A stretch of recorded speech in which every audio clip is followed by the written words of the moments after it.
हरे कृष्णा आप सभी को। तो देखिए मेरे दिन की शुरुआत 5 बजे से हो जाती है। हमारे यहाँ बहुत ज़्यादा ठंड है, तो मैं उठने से पहले स्वेटर टोपा मोजा सब पहन के फिर बिस्तर से बाहर निकलती हूँ। फिर घर का कोई और काम करती हूँ, बाहर इतनी ठंड है।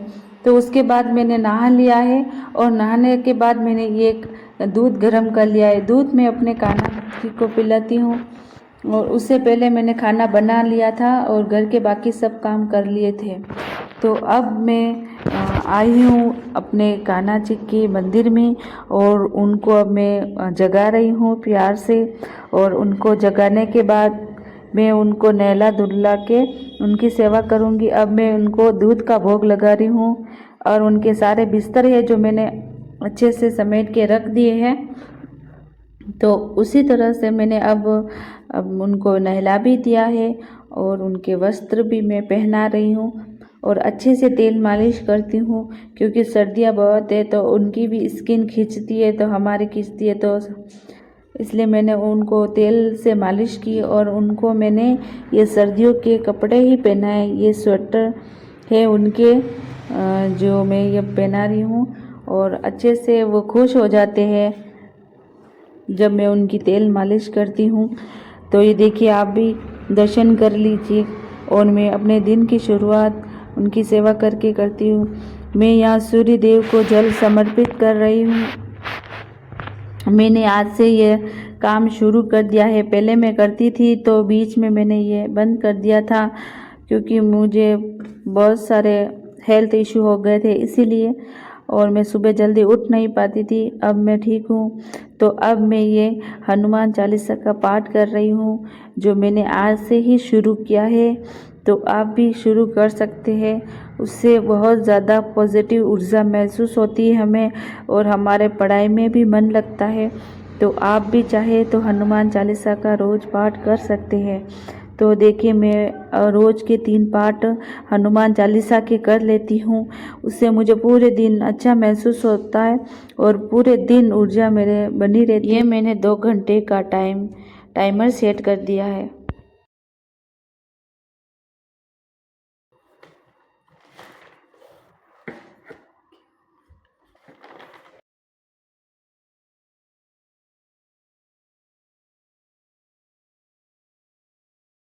पढ़ने के लिए ये मैंने 2 घंटे का टाइमर भी सेट कर लिया है। तो मैंने कल नोट्स बनाए थे हिंदी में, तो मैं आज उसका रिवीजन कर लेती हूँ। तो मैंने कल संज्ञा के नोट्स बनाए, तो आज मैं संज्ञा के टॉपिक के रिवीजन करूँगी। और मैंने इतिहास और हिंदी में नोट्स बनाए थे, ज्योग्राफी में नोट्स बनाए थे, और मैं 2 घंटे में इन सभी का रिवीजन कर लूँगी।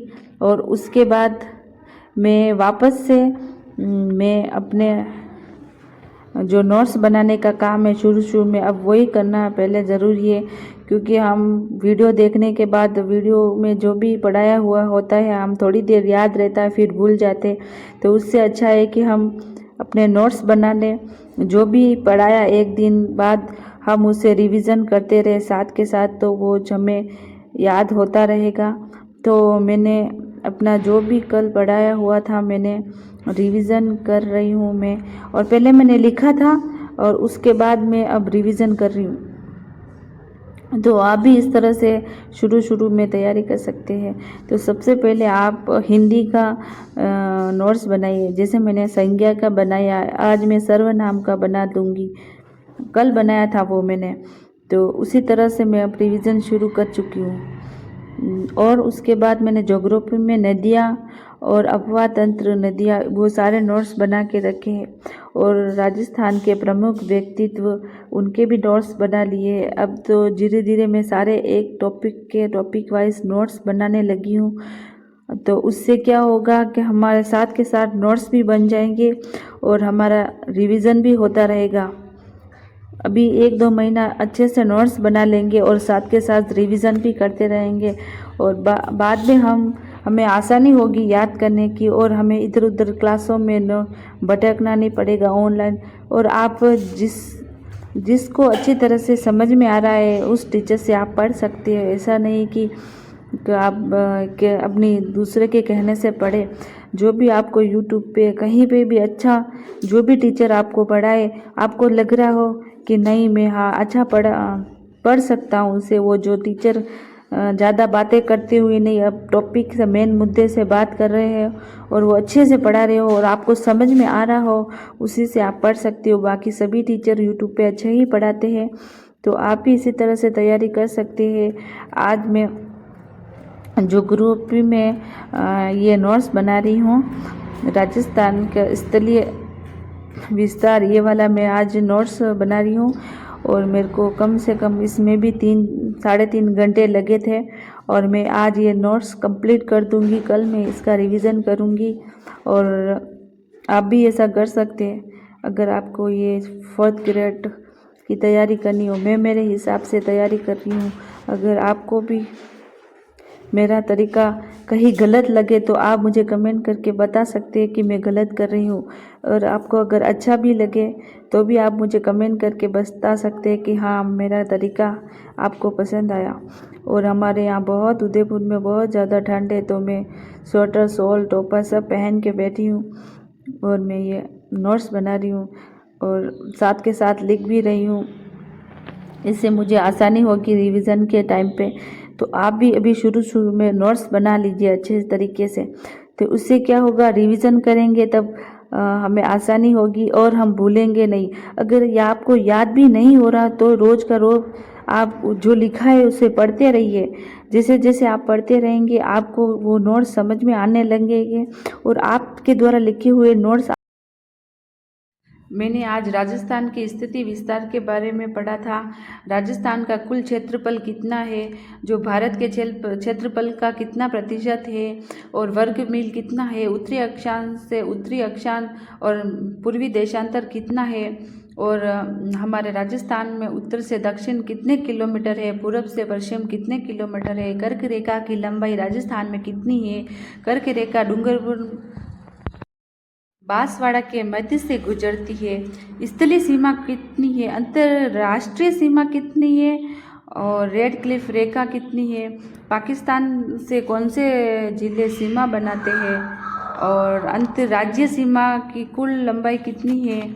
और मैंने आज ये पढ़ा कि राजस्थान के अबुल फजल को फजल किसे कहा गया है, और कर्नल जेम्स टोड जो कि राजस्थान के इतिहास के पिता थे और उन्होंने राजस्थान रायथान रजवाड़ा शब्दों का प्रयोग किया था।